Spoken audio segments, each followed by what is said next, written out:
और अगर आप एएलपी में न्यूमेरिकल के लिए डर रहे हैं, न्यूमेरिकल के इस स्ट्रेटजी को फॉलो करते हैं, तो न्यूमेरिकल में न सिर्फ आप अच्छा कर सकते हैं बल्कि बहुत अच्छा कर सकते हैं। जय हिंद दोस्तों, स्वागत है आप सभी का आपके अपने परिवार द लॉजिकल साइंस में।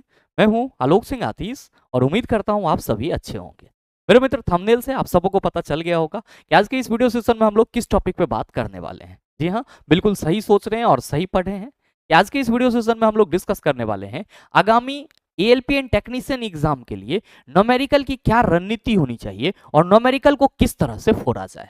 जी हाँ मेरे मित्र, आप में से कई सारे स्टूडेंट ऐसे हैं जिनका लगातार ये मैसेज आते रहता है, कॉल पे बात होती है तो बताते हैं, वीडियो के नीचे कमेंट करके बताते हैं कि गुरुजी थ्योरी जो आप पढ़ाते हैं वो तो हम समझ लेते हैं, लेकिन न्यूमेरिकल तो हमारे पल्ले ही नहीं पड़ती है। मेरे मित्र, अगर आपके पल्ले भी न्यूमेरिकल नहीं पड़ रहा है तो बने रहिएगा वीडियो के अंत तक। इस वीडियो के बाद से न्यूमेरिकल आपके पाले में भी आ जाएगा। तो आइए बिना किसी समय को गंवाए हुए शुरू करते हैं आज के इस सेशन की और देखते हैं न्यूमेरिकल के लिए हमारा क्या स्ट्रेटजी होता है। मेरे मित्र, अगर हम लोग बात करते हैं साइंस न्यूमेरिकल की तो सबसे पहला क्वेश्चन हम सबों के माइंड में यही आता है कि फॉर्मूला क्या लगेगा, उसके कंसेप्ट क्या होंगे, वो इंप्लीमेंट कैसे होगा। न्यूमेरिकल का नाम सुनते ही हम लोग फॉर्मूला, फिजिक्स, केमिस्ट्री इन सभी को अपने माइंड में सोचना शुरू कर देते हैं। जबकि मेरे मित्र, पहला चीज तो मैं आप सबों से यही कहना चाहूंगा कि ये जो साइंस न्यूमेरिकल का आप सबों के अंदर एक डर बैठा हुआ है ना, तो पहले आप इस डर को निकाल दो सर, ठीक है। और ऐसे सर आप अपने हाथ पे रख, आप अपने यहाँ पे हार्ट पे हाथ रख के बोलो सर ऑल इज वेल, सारी चीजें ठीक हो जाएगी। ये न्यूमेरिकल मतलब है क्या? कुछ नहीं है यार। एक बात बताओ, कर किस चीज की तैयारी रहे हो? आप कहोगे सर एएलपी एंड टेक्नीशियन की, तभी ना हम आपका वीडियो देख रहे हैं। तिला जी, एएलपी एंड टेक्नीशियन की तैयारी कर रहे हैं तो आप हमें ये बताइए कि क्या आपको मैथ्स नहीं आता है? आप कहेंगे सर काहे नहीं आएगा, मैथ्स के दम पे ही तो हम लोग एएलपी एंड टेक को लेने की सोच रहे हैं सर, एएलपी एंड टेक में ज्वाइन होने की सोच रहे हैं सर। मेरे मित्र, जब आपको मैथ आता है तो जाहिर सी बात है कि मैथ के जो 4 बेसिक रूल्स होते हैं, बेसिक ऑपरेशन होते हैं, एडिशन, सब्सट्रैक्शन, मल्टीप्लिकेशन और डिवीजन, ये भी आप सबों को आता होगा। आप कहेंगे सर बच्चा वाला बात कर रहे हैं, हमारा टाइम बर्बाद कर रहे हैं। मेरे मित्र, मैं आपका टाइम नहीं बर्बाद कर रहा हूं, मैं बस आपसे ये कहना चाह रहा हूं कि चला जी, अगर आपको मैथ आता है, जोड़ना, घटाना, गुना, भाग करना आता है, तो फिर साइंस न्यूमेरिकल क्या है? साइंस न्यूमेरिकल भी तो आपका जस्ट लाइक का मैथ है। यहाँ पे भी आपको जोड़ना रहता है, घटाना रहता है, गुना करना रहता है, बस हमारा आंसर आ जाता है। लेकिन सवाल ये है कि सर हमें पता रहे तब तो कि जोड़ना किसे है, घटाना किसे है, गुना किसे करना है। मैथ तो हम लोग पढ़ते रहते हैं तो हमको पता चल जाता है, लेकिन साइंस में तो हमको पता ही नहीं चल पाता है। मेरे मित्र, इसके पीछे आपकी कमजोरी है। कमजोरी क्या है सर? सबसे पहली कमजोरी ये है कि हम इसको हवा बना देते हैं। तो मैं आपको चाहूंगा कि आप हवा मत बनाओ। न्यूमेरिकल का तो आप प्रेशर अपने माइंड से उतार ही दो। आप अपने माइंड में ये सोचो आपको मैथ आता है। अब सवाल ये है कि सर हमें मैथ आता है तो क्या न्यूमेरिकल आ जाएगा? मेरे मित्र, नहीं आएगा। तो उसका तरीका है, अगर आपको न्यूमेरिकल थोड़ा भी समझ में नहीं आता है तो मेरे मित्र, पहले तो आपको यह जानना होगा कि आपके एग्जाम में न्यूमेरिकल क्वेश्चन पूछे कहां से जाने हैं। याद रखिएगा, एएलपी एंड टेक्नीशियन अगर आपको एग्जाम देना है तो साइंस में आपको बेहतर करना होगा, चाहे साइंस का थ्योरी वाला पोर्शन हो या फिर न्यूमेरिकल वाला पोर्शन हो। और मेरे मित्र, आपके एएलपी एंड टेक एग्जाम में जब आप सीबीटी 2 की एग्जाम दोगे तो आपको वहां पे भर भर के न्यूमेरिकल मिलेंगे। ऐसा नहीं है कि सिर्फ सीबीटी 2 में मिलेगा, सीबीटी 1 में भी आपको भर भर के न्यूमेरिकल देखने को मिल सकते हैं। 20 क्वेश्चन है तो अमूमन आपको 4-5 क्वेश्चन तो न्यूमेरिकल के देखने मिल ही जाएंगे। तो सवाल यह है कि सर न्यूमेरिकल अगर हमारा बेस्ट रहेगा तो हमारा ये अंक तो बोनस मिलेगा। बिल्कुल छेला जी, और इसीलिए साइंस न्यूमेरिकल पे भी फोकस करना बहुत ही जरूरी है। ध्यान दीजिएगा कि अगर आप न्यूमेरिकल में जीरो हैं, अगर आप न्यूमेरिकल में जीरो हैं, ये जो वीडियो का स्ट्रेटजी होगा वो वैसे छात्रों के लिए होगा जो न्यूमेरिकल में पूरी तरह से जीरो हैं, और साथ ही साथ ये वैसे छात्रों के लिए भी होगा जो न्यूमेरिकल में पूरी तरह से अपने आप को एडवांस मानते हैं। दोनों के लिए ये वीडियो है। मेरे मित्र, ध्यान देंगे कि अगर हम लोग न्यूमेरिकल पढ़ने की शुरुआत करेंगे तो आप सभी पहले माइंड में ये फिक्स कर लेना कि हम एक तरह से मैथ्स ही पढ़ रहे हैं। हम क्या पढ़ रहे हैं? एक तरह से मैथ्स ही पढ़ रहे हैं। तो पहला चीज तो साइंस का प्रेशर हट जाएगा। अब सवाल ये है कि सर मैथ्स में तो हमारे पास चैप्टर रहते हैं। तो मेरे मित्र, आप सभी ध्यान में रखना कि साइंस न्यूमेरिकल की अगर बात की जाएगी तो आपके इस एएलपी एंड टेक एग्जाम में फिजिक्स और केमिस्ट्री दोनों से आपको न्यूमेरिकल क्वेश्चन देखने को मिल सकते हैं। फिजिक्स और केमिस्ट्री दोनों से न्यूमेरिकल क्वेश्चन आपको देखने को मिल सकते हैं। मेरे मित्र आपका बेसिक या आप कह सकते हो प्राइमरी कर्तव्य क्या होना चाहिए? तो प्राइमरी कर्तव्य ये होना चाहिए कि पहले आप ये जान पाओ कि फिजिक्स और केमिस्ट्री के किस किस चैप्टर से न्यूमेरिकल क्वेश्चन देखने को मिलेंगे। तो मेरे मित्र मैं आपको बताना चाहूं तो यूनिट एंड मेजरमेंट को हम चैप्टर में नहीं लेंगे। चला यूनिट एंड मेजरमेंट की बातें आप लोगों ने कई बार साइंस पढ़ा है और कई जगह से आप लोगों को बताया गया है कि पहला चैप्टर यूनिट एंड मेजरमेंट आएगा। मेरे लिए वो कोई बड़ा चैप्टर नहीं है और आपके लिए भी बड़ा चैप्टर नहीं है अगर आप लगातार हमसे जुड़े हुए हैं तो। ध्यान दीजिएगा कि आपका जो मोस्ट इंपॉर्टेंट चैप्टर है मैं उसी को लिख रहा हूं। अगर हम पहले बात करें चला फिजिक्स की, अगर हम पहले बात करें फिजिक्स की तो चला पहला चैप्टर आपका मोशन, जिससे आपको न्यूमेरिकल क्वेश्चन देखने को मिलता है। दूसरा चैप्टर आपका force and laws of motion हो जाता है, जिससे भी आपको न्यूमेरिकल क्वेश्चन देखने को मिलता है required velocity conservation of momentum के रूप में, force and laws of motion. और मेरे मित्र नेक्स्ट चैप्टर आपका force and laws of motion के बाद जो है वो है ग्रेविटेशन। अब याद रखिएगा कि force and laws of motion और ग्रेविटेशन के बीच में आपका प्रेशर एंड फ्रिक्शन भी आता है। कोई बहुत ज्यादा क्वेश्चन नहीं पूछा जाता है, फॉर्मूला पूछा जाता है, आप सबों को मालूम है, तो उसको हम चैप्टर के रूप में नहीं गिनेंगे। अब नेक्स्ट यहाँ पे force and laws of motion, फिर है आपका ग्रेविटेशन, और ग्रेविटेशन के बाद आप कहोगे sir planet and satellite, escape velocity, projectile motion, एक भी क्वेश्चन नहीं पूछा जाता है। आप नए ट्रेंड उठा करके देख लो सर क्वेश्चन। आपको अगर मेहनत करनी है तो नए ट्रेंड पे करनी है, पुराने ट्रेंड पे करोगे फंस जाओगे, लास्ट टाइम तक फंसोगे, चिल्ला एग्जाम हॉल तक फंसोगे। अगर नहीं बिलीव हो रहा है तो पूछ लेना सर ग्रुप डी एग्जाम वाले वैसे बच्चों को जो पुराने पैटर्न पे अभी तक हीट जप रहे थे, और एग्जाम में जब फ्लेमिंग लेफ्ट हैंड रूल और फ्लेमिंग राइट हैंड रूल और मैग्नेटिक इफेक्ट ऑफ करंट और सोलिनॉइड के परिनालिकाओं की संख्या पूछी गई तो सर ऊपर में हम लोग वेंटिलेशन का छेद गिन रहे थे। तो आपको ऐसी गलती नहीं करना है, जो ट्रेंड है उस ट्रेंड के हिसाब से आपको पढ़ना होगा। अब ध्यान दीजिएगा कि ग्रेविटेशन के बाद ना तो प्लैनेट एंड सैटेलाइट से क्वेश्चन पूछी गई, ना प्रोजेक्टाइल मोशन से, ना एस्केप वेलोसिटी से। क्वेश्चन कहां से उठाया गया सर? क्वेश्चन अगर देखने को भी मिला तो वर्क एनर्जी एंड पावर से। मेरे मित्र ध्यान दीजिएगा, वर्क एनर्जी एंड पावर भी आपके लिए इस बार रेलवे के लिए हिट लिस्टेड चैप्टर नहीं था, लेकिन चूंकि आपको सीबीटी 2 में बेसिक साइंस के रूप में वर्क एनर्जी एंड पावर पढ़ना है तो कहीं ना कहीं इसको यहां से सिलेबस से हटा देने से सर बहुत बड़ी क्या हो जाएगी, मूर्खता और बेईमानी हो जाएगी। तो वर्क एनर्जी एंड पावर आपका न्यूमेरिकल क्वेश्चन पूछा जाता है, आप इसको साथ में रखेंगे। नेक्स्ट चला जी वर्क एनर्जी एंड पावर के बाद साउंड आप पढ़ेंगे तो वेव मोशन ऑटोमेटिकली क्लियर हो जाएगा। वेव मोशन में कुछ है नहीं, फ्रीक्वेंसी, टाइम ऑफ पीरियड और आपका जो ये है क्या कहते हैं फ्रीक्वेंसी और जो टाइम पीरियड है उसमें रिलेशन क्या है, और साथ ही ध्वनि तरंग का जो वेग होता है या तरंग का जो वेग होता है वो आवृत्ति और उसके तरंग दैर्ध्य के गुणनफल के बराबर होता है, ये फॉर्मूला है। तो ये तो जब आप साउंड पढ़ेंगे सर उसी में हो जाएगा। अब नेक्स्ट मेरे मित्र जो साउंड के बाद आपका इंपॉर्टेंट चैप्टर आता है वो फिजिक्स में वो है लाइट, और साथ ही इसके बाद जो आता है वो है करंट। चिला जी करंट में heating effect of electric current और मैग्नेट दोनों आ जाता है। करंट में हीटिंग इफेक्ट और मैग्नेट दोनों आ जाता है। चिला हीटिंग इफेक्ट और मैग्नेट दोनों आ जाता है, ये चीज ध्यान में रखना। और दोनों से न्यूमेरिकल क्वेश्चन बन पड़ते हैं सर, चाहे इसके मैग्नेटिक इफेक्ट ऑफ करंट के कंसेप्चुअल पॉइंट हो या फिर हीटिंग इफेक्ट ऑफ करंट का सॉल्यूशन हो, दोनों से मिलता है। लाइट में भी चिला याद रखेंगे कि लाइट में भी दो पोर्शन, रिफ्लेक्शन और रिफ्रैक्शन। रिफ्लेक्शन और रिफ्रैक्शन से लगातार क्वेश्चन पूछे जाते हैं। तो अगर मेरे मित्र अगर हम बात करें यहाँ पे मोटा मोटी फिजिक्स की, तो फिजिक्स में आपको इतने चैप्टर से न्यूमेरिकल क्वेश्चन देखने को मिलते हैं। ध्यान दीजिएगा कि अगर हम लोग इसमें एक चैप्टर हीट जोड़ लेते हैं, एक चैप्टर हीट जोड़ लेते हैं, तो याद रखिएगा कि अगर चला जी फिजिक्स में आप इतना चैप्टर के न्यूमेरिकल पे पकड़ बना लिए हैं तो आप basic science and engineering drawing के जो न्यूमेरिकल क्वेश्चन है उसको भी पूरी तरह से फोड़ने के लिए तैयार है। मोस्ट ऑफ द आपका जो चैप्टर है वो basic science and engineering drawing में मिल जाएगा। जैसे ग्रेविटेशन में मास एंड वेट के बारे में पढ़ोगे, बेसिक साइंस में आपका मास एंड वेट एक चैप्टर बना हुआ है। सिर्फ सिंपल मशीन यहाँ पे नहीं है, सिंपल मशीन जब पढ़ेंगे तो सर उसका देख लेंगे कि फलक्रम क्या होता है, एफर्ट क्या होता है, जो हमारा मैकेनिकल एडवांटेज होता है वो क्या होता है, बेसिक फॉर्मूला है। लेकिन यहां पे आपको कंसेप्ट ध्यान में रखना होगा, ना सिर्फ फॉर्मूला बल्कि कंसेप्ट भी ध्यान में रखना होगा। तो फिजिक्स के अगर आप मतलब कह सकते हो न्यूमेरिकल दृष्टिकोण से और अभी के रेलवे के ट्रेंड के अकॉर्डिंग सबसे हॉट चैप्टर माना जाए, जो आपके सीबीटी 1 और सीबीटी 2 दोनों में कॉमन रहने वाले हैं, वो सर आपका यही आपका पूरा का पूरा चैप्टर है। ध्यान दीजिएगा ये टोटल कितने चैप्टर हो जाते हैं चेला जी? ये टोटल आपके फिजिक्स के ये आपका पहला चैप्टर हो गया, ये आपका दूसरा चैप्टर हो गया, ये आपका तीसरा चैप्टर हो गया, और ये आपका चौथा चैप्टर, ये पांचवा चैप्टर सर, ये आपका छठा चैप्टर लाइट हो गया। ध्यान दीजिएगा परावर्तन अपवर्तन इसी में आ जाएगा। सातवां चैप्टर आपका करंट और आठवां चैप्टर आपका हीट। फिजिक्स के मेरे मित्र ये 8 टोटल हॉट चैप्टर हैं जिससे न्यूमेरिकल क्वेश्चन आने की संभावना रहती है। अब मेरे मित्र यहीं पे अगर मैं केमिस्ट्री की बात करूं, अब मैं यहां पे अगर केमिस्ट्री की बात करूं तो मेरे मित्र ध्यान में रखिएगा कि केमिस्ट्री का जो सबसे आपका बेसिक, जहां से केमिस्ट्री कह सकते हो न्यूमेरिकल की शुरुआत होती है, वो कहां है आपका, वो क्या है? तो आप सभी याद रखना कि एटॉमिक नंबर, ठीक है, आपका मॉलिक्यूलर वेट,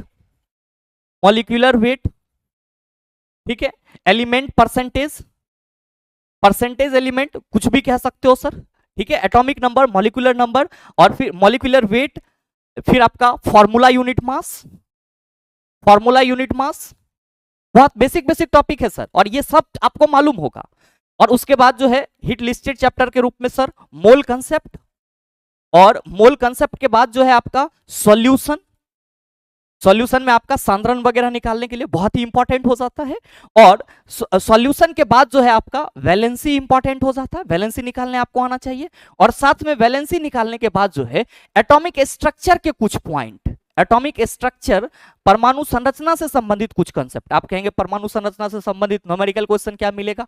तो मेरे मित्र परमाणु संरचना, परमाणु के अंदर इलेक्ट्रॉन, प्रोटॉन और न्यूट्रॉन की व्यवस्था है। कभी कभी आपसे कुछ क्वेश्चन पूछ लिया जाता है कि परमाणु की तीसरे कक्षा में कितना नंबर ऑफ इलेक्ट्रॉन होगा, परमाणु की किसी एक कक्षा में अधिकतम इलेक्ट्रॉन की संख्या कितनी हो सकती है, फलाने कक्षा में कितना होगा। तो ये सब हम उसको थोड़ा कैलकुलेटिव होता है तो हम उसको न्यूमेरिकल के कैटेगरी में रखते हैं। और अगर आप केमिस्ट्री को ओवरऑल देखना चाहेंगे तो सर आपको formula unit mass, atomic number, mass number, molecular weight, mole concept, solution, valency, atomic structure, इन सभी से क्वेश्चन देखने को मिलते हैं। साथ ही साथ अगर बहुत ज्यादा रेलवे अपने पे आ गया तो सर केमिस्ट्री के एक गैसियस लॉ वाले पोर्शन को भी क्या करता है सर, इंक्लूड कर लेता है। केमिस्ट्री में जो गैसीय नियम वाला पोर्शन होता है सर उसको भी इंक्लूड कर लेता है और उससे संबंधित भी आपको क्वेश्चन देखने को मिलते हैं। ध्यान में रखिएगा कि केमिस्ट्री के एक दो और फॉर्मूला होते हैं जो कहीं ना कहीं आप फिजिक्स में भी हीट में देख लेते हैं, जो कि आपका लेटेंट हीट होता है, जिसको हम लोग गुप्त उष्मा वगैरह कहते हैं। तो वो सब आप कहीं ना कहीं हीट में डिस्कस कर लेते हैं, तो बहुत ज्यादा आपको वहां पे जरूरत नहीं पड़ती है। जो मेन आपको केमिस्ट्री का क्वेश्चन न्यूमेरिकल के रूप में देखने को मिलता है वो या तो सॉल्यूशन से संबंधित होता है, या फिर आपका मोल कंसेप्ट से संबंधित होता है, या फिर मेरे मित्र ऑक्सीडेशन रिडक्शन नंबर निकालने के लिए एक आध दो क्वेश्चन रेयर केस में पूछ लिया जाता है, ठीक है। और केमिकल रिएक्शन को बैलेंस करना, तो balancing of chemical equation sir numerical के कैटेगरी में नहीं आएगा, लेकिन फिर भी आप लोग इसको थोड़ा सा देख लेंगे तो मेरे ख्याल से आपके लिए ये रामबाण होगा। बैलेंसिंग ऑफ केमिकल इक्वेशन हम न्यूमेरिकल पोर्शन में इसलिए रख रहे हैं क्योंकि वहां पे भी 2 4 6 8 आपको करना पड़ता है, इसीलिए। तो ओवरऑल अगर केमिस्ट्री में आप देखोगे चला तो इतना ही टॉपिक आपको क्या मिलते हैं, तो सर न्यूमेरिकल पोर्शन वाले मिलते हैं जहां से हमको लगातार क्वेश्चन देखने को मिलता है। और ये पूरा का पूरा आपका क्या हो जाता है, फिजिक्स और केमिस्ट्री का पोर्शन हो जाता है न्यूमेरिकल वाली। मेरे मित्र अब आप कहेंगे कि सर हमें तो सिलेबस मालूम चल गई, अब सिलेबस मालूम चल गई तो हम तैयारी कैसे करेंगे? मेरे मित्र आप सभी हमें ये बताओ कि जब आप मैथमेटिक्स पढ़ते हो और कोई फॉर्मूला बनाते हो तो क्या उस फॉर्मूला को आप सीधे याद कर लेते हो, सीधे रट लेते हो? आप कहते हो नहीं सर, उसको तो हम लोग समझते हैं और समझने के बाद सॉल्व करने की कोशिश करते हैं। मेरे मित्र जस्ट लाइक साइंस न्यूमेरिकल भी आपका मैथ ही है। ध्यान दीजिएगा कि अगर हम इन सभी चैप्टर के न्यूमेरिकल को मजबूत करना चाहते हैं, इन सभी चैप्टर के न्यूमेरिकल को मजबूत करना चाहते हैं, तो हमारी जो पहली स्ट्रेटजी होगी वो क्या होगी? तो सर पहली स्ट्रेटजी हमारी चैप्टर वाइज फॉर्मूला को, यहां पे मैं स्ट्रेटजी लिख रहा हूं सर, यहां पे मैं स्ट्रेटजी लिख रहा हूं सर। जो हमारा फर्स्ट स्टेप होगा न्यूमेरिकल को सॉल्व करने का, उस फर्स्ट स्टेप में हम क्या करेंगे sir, chapter wise formula collect करेंगे। यानी कि पहले सर हमको अध्याय बार सूत्र क्या करना होगा, संग्रहित करना होगा। अध्याय बार क्या करना होगा सर, सूत्र संग्रहित करना होगा। मान लीजिए मोशन चैप्टर है तो मोशन चैप्टर कोई ना कोई बुक तो आपके पास होगा, उसमें जितने भी फॉर्मूला हैं उसको लिख लीजिए। Force and laws of motion है, उसके जितने फॉर्मूला हैं उसको लिख लीजिए। ग्रेविटेशन है, उसके जितने फॉर्मूला हैं उसको लिख लीजिए। वर्क एनर्जी एंड पावर है, उसके जो भी फॉर्मूला है उसको लिख लीजिए। तो पहली सर जो प्रायोरिटी आपकी होनी चाहिए वो क्या, तो सर चैप्टर वाइज फॉर्मूला को अध्याय बार आपका कलेक्ट करने की, यानी कि चैप्टर वाइज फॉर्मूला कलेक्शन। क्योंकि न्यूमेरिकल है तो सर कुछ ना कुछ फॉर्मूला तो लगेगा, जोड़ना घटाना तो पड़ेगा। तो हमारी तो पहली रिस्पॉन्सिबिलिटी है कि सर हम चैप्टर वाइज फॉर्मूला जो है उसको एक जगह कर लें। मेरे मित्र जब आप चैप्टर वाइज फॉर्मूला बिना पढ़े एक जगह करोगे तो याद रखिएगा कि आपके पास एक नोट तैयार हो जाएगा और वो नोट आपको लास्ट टाइम में बहुत ज्यादा फायदा करेगा और वो आपके लिए कह सकते हो रामबाण साबित हो जाएगा।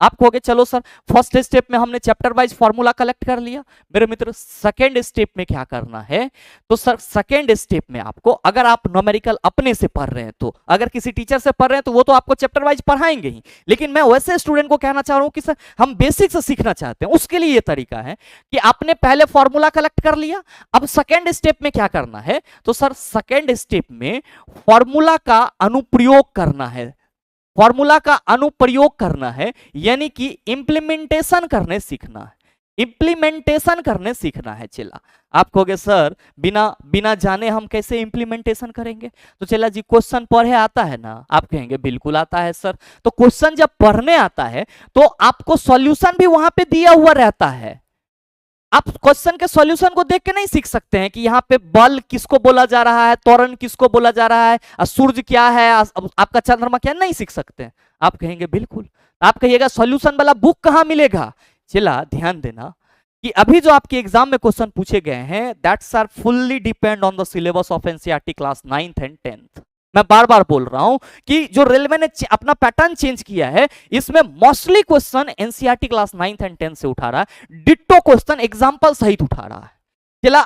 चला अगर मोशन का चैप्टर खोलोगे एनसीईआरटी तो आपको क्या मिलेगा, एग्जाम्पल क्वेश्चन मिलेगा। फॉर्मूला तो आपने पहले ले लिया है सर एक जगह पे, अब फॉर्मूला आप देख रहे हो कि हमारा ये है, और अगर आपको मोशन चैप्टर में एक्सरसाइज में एग्जाम्पल क्वेश्चन मिलते हैं तो क्या आप उससे पढ़ के नहीं सीख सकते हो कि क्या हुआ है नहीं हुआ है। तो एक बात बताओ कि फॉर्मूला तुमको याद है, अब फॉर्मूला का अनुप्रयोग करना आप क्वेश्चन एग्जाम्पल क्वेश्चन से सीख रहे हो। फॉर्मूला का अनुप्रयोग करना किससे सीख रहे हो सर, एग्जाम्पल क्वेश्चन से सीख रहे हो।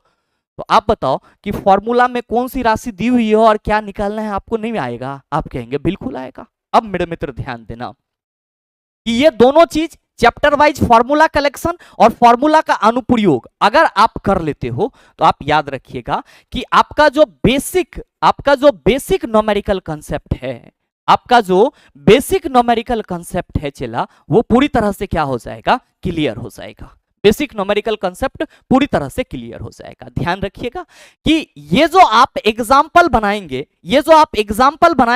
वो आप कहां से लेंगे, आप याद रखेंगे कि एग्जाम्पल आप एग्जाम्पल जो है वो एनसीईआरटी क्लास 9th और 10th से लेंगे, यानी कि न्यूमेरिकल को आप सीखने के लिए जो एग्जाम्पल क्वेश्चन बनाएंगे वो कहां का होना चाहिए, NCERT class 9th and 10th का होना चाहिए। यहां पे आपने फॉर्मूला याद कर लिया या फॉर्मूला एक जगह कर लिया, अब हर एक चैप्टर का फॉर्मूला उल्टा रहे हैं, एनसीईआरटी का बुक उल्टा रहे हैं, जो क्लास 9th एंड 10th में एग्जांपल क्वेश्चन दिए हुए हैं, एक्सरसाइज क्वेश्चन दिए हुए हैं, उसको कर रहे हैं। अगर आप फंस रहे हैं तो आप अपने टीचर से मदद ले सकते हैं। अब जब ये NCERT class 9th and 10th कर लोगे ना चला, तुम्हारा बेसिक न्यूमेरिकल कांसेप्ट पूरी तरह से क्लियर हो जाएगा, बेसिक न्यूमेरिकल कांसेप्ट पूरी तरह से क्लियर हो जाएगा, साथ में फॉर्मूला सहित। मेरे मित्र अब ध्यान दीजिएगा कि अब आपको क्या करना है, तो सर हमें तो एएलपी एंड टेक का एग्जाम देना है, हमें एएलपी एंड टेक का एग्जाम देना है। मेरे मित्र ध्यान दीजिएगा कि अगर आप सीबीटी 1 की बात कर रहे हैं, अगर आप सीबीटी 1 की बात कर रहे हैं तो आप 2018 ALP science 2018 ALP science PYQ, ठीक है, और साथ ही 2022 group D science PYQ, 2022 group D science PYQ. ध्यान दीजिएगा चला जी, यहां तक आपको कब आना है, तो सर जब हम फॉर्मूला पूरा कलेक्ट कर लेंगे, फॉर्मूला का इंप्लीमेंटेशन सीख जाएंगे, तब हमको कहां पे जाना है, तो सर अगर हम एएलपी एंड टेक की बात कर रहे हैं, एएलपी एंड टेक की बात कर रहे हैं, और उसमें भी किसकी, उसमें भी सर सीबीटी 1 की, तो सर क्या करेंगे इसके तैयारी के लिए, न्यूमेरिकल को पढ़ने के लिए, तो 2018 के एएलपी साइंस पीवाईक्यू में जो न्यूमेरिकल है उसको कर लेंगे।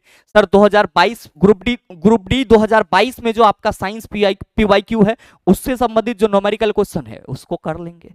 आप कहेंगे हम दोनों करेंगे तो फायदा क्या होगा, चला जी फायदा ये होगा कि 2018 में जो रेलवे का पैटर्न था उसमें कहीं ना कहीं मैकेनिक्स पोर्शन का वेटेज ज्यादा था। अगर आप प्रीवियस ईयर क्वेश्चन पढ़े होंगे तो मैकेनिक्स का जो वेटेज था वो क्या था, ज्यादा था। आपको ग्रेविटेशन से ज्यादा क्वेश्चन देखने को मिले होंगे, 2018 की मैं बात कर रहा हूं। वर्क एनर्जी एंड पावर से ज्यादा क्वेश्चन देखने को मिले होंगे, साथ में आपको साउंड से ज्यादा क्वेश्चन देखने को मिला होगा, साथ में force and laws of motion से भी क्वेश्चन देखने को मिला था, मोशन एंड टाइम से भी मिला था। लेकिन अगर वहीं पे बात करें लाइट और इलेक्ट्रिसिटी की तो सर 2018 के वैकेंसी में लाइट और इलेक्ट्रिसिटी से ज्यादा क्वेश्चन नहीं पूछे गए थे। लेकिन अगर ग्रुप डी 2022 की बात करें तो sir most of the question जो है वो या तो लाइट के रिफ्रैक्शन से पूछा गया है, यानी कि प्रकाश के अपवर्तन से पूछा गया है, या फिर प्रकाश के परावर्तन से पूछा गया है, विद्युत धारा के चुंबकीय प्रभाव से पूछा गया है, विद्युत धारा के ऊष्मीय प्रभाव से पूछा गया है। मोस्ट ऑफ द क्वेश्चन आपका लाइट और इलेक्ट्रिसिटी को कंडक्ट किया है,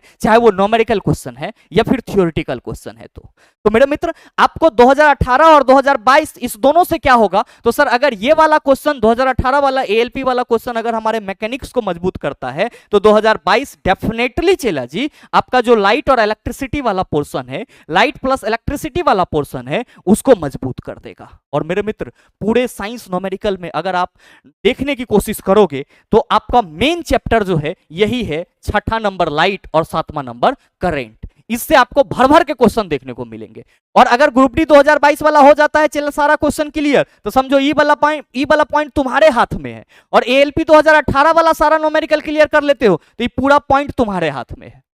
अब ध्यान देना 2018 वाला एएलपी क्वेश्चन लगाओगे तो केमिस्ट्री में जितना टॉपिक लिखे हैं सबसे क्वेश्चन मिल जाएगा और ये सब क्लियर हो जाएगा, ये सब आपका क्लियर हो जाएगा। और मेरे मित्र यकीन मानिए, आप सभी यकीन मानिए कि अगर आप सारे फॉर्मूला को एक जगह कर लेते हो, फॉर्मूला का इंप्लीमेंटेशन आप एग्जाम्पल क्वेश्चन से सीख जाते हो, तो यहां तक आपको किसी टीचर की जरूरत नहीं पड़ेगी। और मेरे मित्र भगवान के दुआ से समय इतना बदल गया है कि अब सभी के पास फोन है और सभी के पास पीडीएफ अवेलेबल होते हैं किसी न किसी तरीके से, तो आपके पास कहीं ना कहीं ये क्वेश्चन भी अवेलेबल होगा और ये बुक भी अवेलेबल होगा। और अगर आप एएलपी में न्यूमेरिकल के लिए डर रहे हैं तो बस ये चार नहीं सर 3 स्टेप आप फॉलो कर लो, 3 स्टेप फॉलो कर लो, आपका साइंस न्यूमेरिकल सर पूरी तरह से फारू हो जाएगा। और मेरे ख्याल से आप न्यूमेरिकल के एक एक क्वेश्चन को आसानी से फोड़ लोगे।